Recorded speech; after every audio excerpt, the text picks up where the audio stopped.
বিসমিল্লাহির রহমানির রহিম। আসসালামু আলাইকুম সম্মানিত বন্ধুরা, আপনারা দেখছেন সরিষা ভাঙানো অটো তেলের মেশিনের আমাদের কারখানাতে কাজ চলছে।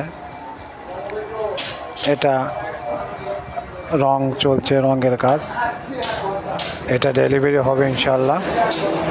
আমাদের কারখানা ঠিকানা new Viva engineering workshop, Erulia high school, Santhar road, Bogura.